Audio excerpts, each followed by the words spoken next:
네, 안녕하십니까. 비트문 인사드립니다. 자, 오늘도 코인 상황 한번 살펴보면서 앞으로의 주요한 어떤 뭐랄까요, 상승을 바라볼 수 있는 우리가 주요 단서들, 그리고 가장 중요한 내용들을 좀 살펴볼까 하는데, 오늘 정말로 뜻깊은 시간 가져볼 테니까 여러분들 추석 잘 보냈죠? 최근에 이제 비트코인 같은 경우에 상승을 좀 나타내고 있기 때문에 우리가 좀 기대감을 모아 가져볼 수 있는 상황입니다. 지금 여기 보시면 이제 점점 우상향을 좀 단계적으로 하고 있어요. 그래도.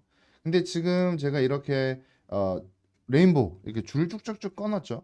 근데 이거 자체가 지표상 가장 완벽하게 뭐랄까요? 지지저항을 만들어주고 있는 이런 것들을 잘 표현해내주고 있습니다. 여기도 지지선 이런 것들이 상당히 좀 표현이 잘 되고 있는데 우리가 이제 이걸 보면서 하나 느껴야 되는 게 뭐 제가 밑에 적어놨지만 블랙락이라던가 미국 정부, 중국 정부 그리고 변화의 발동이 걸렸죠. 거래량을 죽인 채 거대 자금의 유입이 시장이 되고 있었습니다. 그러면서 제가 이제부터 주가 오르기만 하면 어디까지 올라갈 수 있다라고 했습니까? 자, 이 한계치를 우리가 굳이 정할 필요가 없는 거예요. 일단은 단계적으로 제가 1억여 원을 돌파하는 10만 달러 이게 상당히 좀 중요한 기점이 될 거고 현재 뭐 얼마 안 남았습니다. 다시 뭐 재탈환이라고 저는 바라보고 있고요. 이제 해리스가 나오면 이렇게 빠진다라고 해놨습니다만 이건 사실 제가 뭐 비극적인 거를 예고하거나 이런 것들은 아니고 지금 해리스가 되든 트럼프가 되든 별로 상관이 없다라고 이야기까지 나오고 있거든요. 왜냐면 기본적으로 우리나라 증시뿐만 아니라 전 세계 증시 자금의 이동을 책임지는 건 누구냐면 이 월스트리트입니다. 월스트리트. 그러니까 월스트리트에 ETF 자금들이 들어와 주는 게 사실 제일 중요한 이야기고 이게 어떤 식으로 작용하는지를 우리는 계속해서 봐야 되는데 결국에 지금 밀어주고 있는 데가 어디예요? 그러니까 대통령 당선이 되도록 밀어주는 게 누구죠? 바로 월스트리트 자금이에요. 월스트리트 자금이 지금 들어와 있는 이 거대한 자본시장의 하나인 바로 비트코인 그리고 비트코인 ETF인데 여기에서 지금 해리스가 되든 트럼프가 되든 얘들이 밀어줘서 되는 건데 방향성은 뭐예요? 상방을 가리킬 수밖에 없다는 거죠. 그래서 오늘 거기에 대해서 한 번 더 여러분들에게 중요한 내용을 좀 설파할까 하는데 자 갑자기 이제 이제 막 뭔가 밝아졌죠. 이게 왜 밝아졌냐면 여러분들한테 중요한 내용을 좀 이렇게 보여드리려고 하는데 여기 보시면 이제 오른쪽 끝까지 이렇게 쭉 해서 계속해서 상승을 해가고 있죠. 어. 이걸 보고 여러분들 무슨 생각이 들까요? 이게 뭐냐면 비트코인과 해시레이트의 상관관계입니다. 역사적 차트인데 이게 쭉 바닥에 있다가 이 해시레이트가 많아지고 있습니다. 그렇죠? 그러면 해시레이트가 가지는 의미와 이게 왜 비트코인의 상승을 이렇게 일으키냐 이걸 좀 여러분들이 바라보셔야 되는데 이 해시레이트를 좀 여러분들에게 쉽게 설명을 해드리려면 이 내용이 여러분들에게 가장 중요하다고 저는 생각이 듭니다. 자 여기 보시면 이거보다 더 쉬울 수 없어요. 자 우리가 이 사탕을 비트코인이라고 생각을 한번 해볼게요. 비트코인이라는 사탕이 100개가 이 바구니 안에 들어있었어요. 근데 전 세계에 이 비트코인이라는 사탕이 100개밖에 없는 거예요. 100개 이상 만들지를 못하는 겁니다. 근데 자, 공부를 열심히 한 학생에게 5개를 줄게. 이렇게 처음에 조건을 걸었던 거예요. 그래서 몇몇의 친구들이 이렇게 이것 봐라. 비트코인을 준대. 이렇게 해서 열심히 공부하고 문제를 풀었더니 비트코인을 5개를 준 겁니다. 근데 이게 시간이 지나면 어떻게 되죠? 이 100개의 물량이 95, 90, 점점점점 50 이렇게 낮아지는 거죠. 시간이 지나면 지날수록 이 사탕이 반감기를 겪으면서 야 우리 이제 아무리 공부 많이 해도 3개밖에 못 줘. 이런 게 나오는 거죠. 그럼 뭐예요? 야 이거 사람들이 이 비트코인 이 사탕 가격이 엄청나게 맛있고 잘 팔리는 걸 보고 아우 나도 사탕 얻고 싶어. 야 이거 비싸대. 다시 팔면 돈이 된대. 이러면서 많아졌는데 결국에는 공부하는 학생들은 많아졌는데 뭐예요? 사탕은 3개를 받았지만 이 사탕의 가격이 엄청나게 올라가기 시작한 거죠. 그러면서 야 이거 사탕 부스럭이라도 받아도 이제는 비싸서 캘만해 라고 사람들이 더 많아지는데 또 시간이 지나면서 이게 1개로 낮아지고 0.5개로 낮아지고 바로 이런 것들입니다. 그래서 이 사탕이 작아지는 걸 반감기라고 표현하시면 되고요. 이 공부하는 학생들 양이 있죠. 이 공부하는 학생들이 많아지는 걸 해시 값이 올라간다라고 표현하시면 돼요. 생각하시면 돼요. 그래서 지금 어떤 이야기냐면 자, 되게 단순하게 알려드리는 거예요. 정말 쉽습니다. 이 비트코인 해시레이트 자체는 뭐다? 공부하는 학생량들이 많아지면 많아질수록 결국에 비트코인 가격은 오른다. 사탕 가격이 너무나도 학생들이 많이 갖고 싶어가지고 때로 막 달려들면서 이게 이렇게 커지는 거고, 그에 따라서 비트코인 가격도 상승을 하게 되는 거죠. 근데 결국에 비트코인은 제가 말씀드렸죠. 전 세계 100개가 한정이라고. 사탕에 비유하면요. 실제로는 2100개거든요. 그러니까 한정적이다 보니까 결국에 수요와 뭐요? 우리 가장 단순한 어떤 경제학 그 용어잖아요. 수요와 공급의 법칙으로 인해서 이 가격 자체는 계속해서 커져가는 상황이고, 원래는 쓰레기 취급을 받았던 이 가상화폐가 지금 어떤 상황들이 좀 나오고 있습니까? 뭐 엘살바도르 같은 경우에는 이미 법정 화폐로 추진이 됐고, 그리고 지금 아르헨티나 같은 경우에도 뭐예요? 2023년 연말에 비트코인 법정화폐 추진 대통령이 당선이 됐죠. 결국에는 이쪽으로 인해서 계속해서 뭐예요? 새로운 시대를 맞이하는 이러한 움직임들이 나와주고 있다는 겁니다. 거기다가 추가적으로 뭐죠? 이렇게 부자파 기요사키 비트코인 금은 폭등 임박 이런 이야기를 하고 있거든요. 사실 우리나라뿐만 아니라 세계적으로도 되게 유명한 분이죠.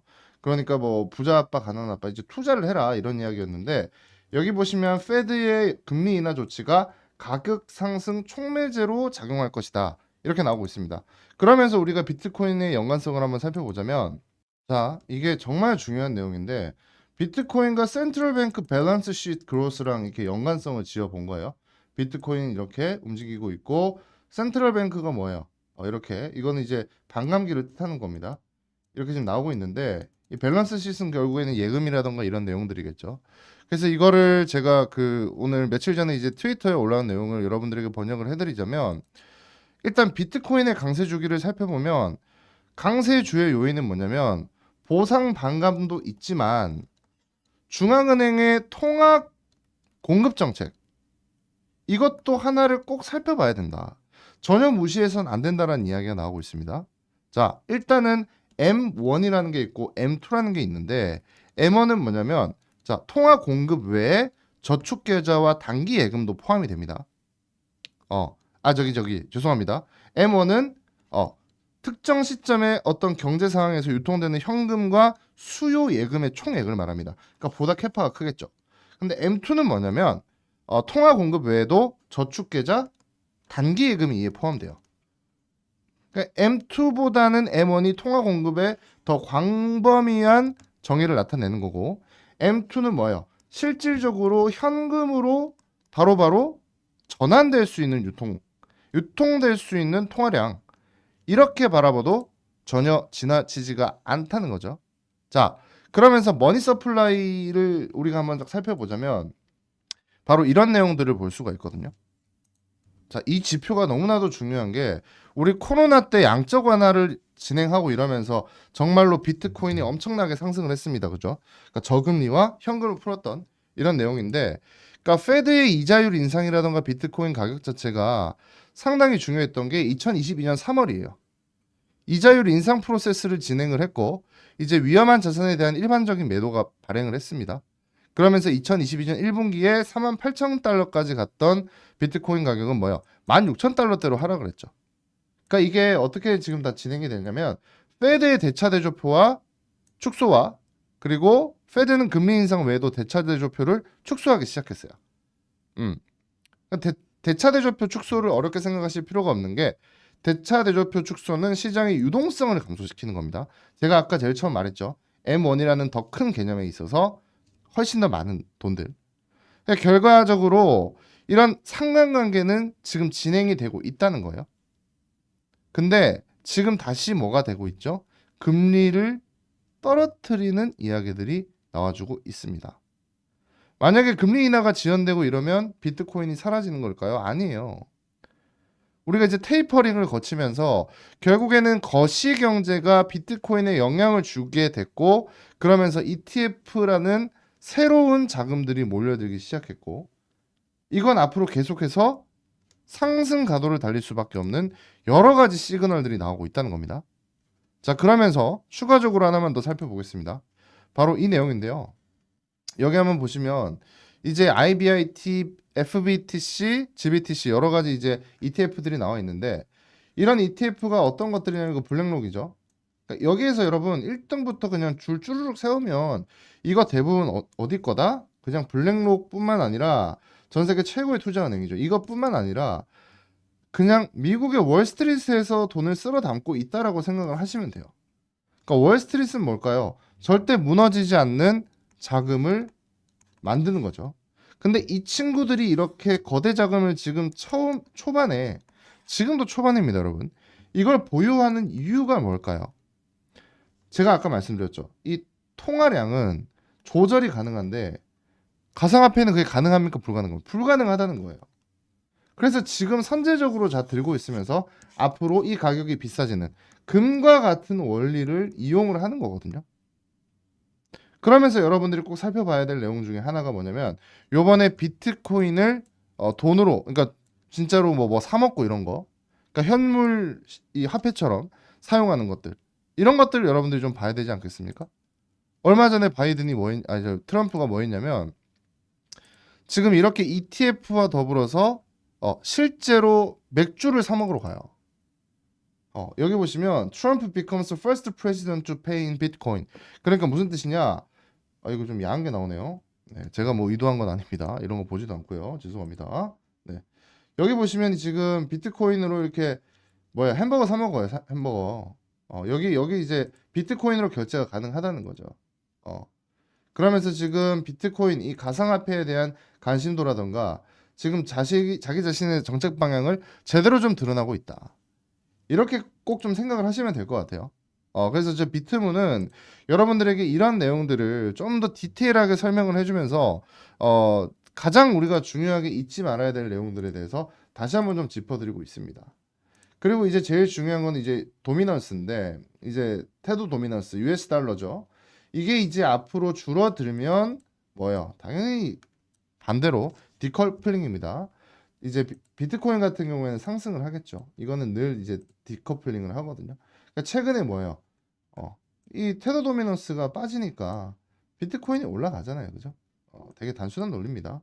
이런 것들은 여러분들이 꼭 같이 참조를 해보셔야 되고 결국에 지금 제일 중요하다고 저희가 생각하는 것은 앞으로 이 크립토 시장뿐만 아니라 이 가상화폐 시장에 대한 어떤 큰 거시적인 관점을 가져가기 위해서는 잘 살고 잘 팔고도 중요하지만 앞으로 어떤 알트코인들을 잡아보는지도 저는 상당히 중요하다고 생각해요. 왜냐면 비트코인이 불장이 올 거고 비트코인의 불장 이후에 그냥 비트코인 다들 들고 계셔야겠죠. 구독 좋아요 지금 한 번쯤 해주셔야 되고 목이 너무 아픕니다. 물 한 잔 마실 테니까 여러분들 구독 좋아요 지금 좋아요 꼭 한 번씩 눌러주시고 아우 목말라요. 그러니까 비트코인 대장 이놈이 결국에는 투더문 저기 달나라까지 갈 거다 이 말이에요. 달나라까지 갈 건데 이 이상도 가능하겠죠. 이 이상도 가능한데 중요한 건 우리가 여기에서 비트코인의 상승이 약간 침체되는 시기에 분명히 지금 우리는 역사적으로 배우고 있죠. 이더리움이 다시 하락하면서 알트코인 불장이 온다는 거예요. 그래서 우리는 결국에는 뭐다? 앞으로 먹을 수 있는 것들을 미리 선점할 수 있는 기회라는 겁니다. 누구랑? ETF를 사고 있는 미국 연기금이라던가 각 주마다의 연기금 혹은 이런 월스트리트의 자금들과 같이 여러분들이 돈을 넣을 수 있는 마지막 기회라는 거거든요. 근데 그 중에서 결국에 제가 제일 관심을 갖는 건 바로 보안 프로토콜입니다. 자, 보안 프로토콜을 계속해서 제가 관심을 가지는 이유는 단순합니다. 미국 대통령들이 가상화폐 규제나 가상화폐 우호적이든 규제든 둘 다 뭐예요? 가상화폐를 없앤다고 했나요? 없애지 못하거든요. 없앤다는 거는 결국에 이 지지를 할 수 있는 월스트리트의 자금에 등을 돌리는 꼴입니다. 그렇죠? 그러면 이러한 상황들을 봤을 때 우리가 완벽하게 이해할 수 있는 건 딱 하나예요. 뭐다? 자, 지금 이렇게 보안 프로토콜을 좀 더 신경 쓰고 계속해서 발전시킬 수밖에 있지 않을까요? 왜냐하면 북한이 뭐예요? 비트코인 해킹을 통해서 여러 가지 진행하고 있고 해킹 피해가 계속해서 속출하고 있는데 미국이라고 다를까요? 아닙니다. 그러니까 결국에 강화돼야 되는 건 보안 프로토콜이거든요. 이게 중요합니다. 그래서 제가 여러분들 우리 구독자분들에게 이 블록체인 기반의 프라이버시 보호 및 분산 금융 서비스를 책임지고요. 암호화된 분산 컴퓨팅. 그러니까 이게 뭐냐면 이거를 해커가 이 암호화된 분산 컴퓨팅을 뚫으려고 하면 보통 10,000년이 걸리거든. 10,000년. 그러니까 불가능하다는 거죠. 슈퍼컴퓨터를 써도 아마 8,000년이 걸릴 겁니다. 그렇기 때문에 이 암호화된 분산 컴퓨팅 기술과 개인정보 보호 트랜잭션 이게 상당히 중요해요. 이게 무슨 뜻이냐면 개인과 기업이 데이터를 안전하게 관리하고 활용할 수 있는 거. 이건 이제 게임 회사라던가 이런 그 크립토로 여러 가지 사업들 디파이라던가 이 가치들을 만들어내는 회사 입장에서는 필수적으로 필요할 수밖에 없거든요. 그래서 이 세 가지 기술 네트워크 보안, 디파이 그리고 정말 이것 중요합니다. TBTC. 이거는 비트코인과 이더리움의 관계의 중간에 서서 가장 중요한 이 두 가지 대장주를 관리하고 보완하는 프로토콜을 이미 진행하고 있는 기업이에요. 그래서 여러분들 구독, 좋아요만 해주시고 010-2165-6100으로 비트라고 보내시면 이렇게 지금 바닥권에서 출발할 수 있는 종목 다 제공해 드릴 수 있거든요. 이게 지금 단기적으로도 20-30%씩 벗겨먹기도 너무 좋고 그리고 추가적으로 앞으로 장기 보유했을 때 610% 이상의 주가 상승이 좀 나타내주고 있기 때문에 거래량으로도 여러분 나간 매도 흔적이 전혀 없기 때문에 샀다 조금 팔았다 샀다 조금 팔았다 이 매집 과정을 제대로 거치고 있거든요. 보통 1에서 2년간의 이 과정을 거치고 나서 이만큼의 상승을 우리가 노려볼 수 있기 때문에 이 종목 꼭 받아가십시오.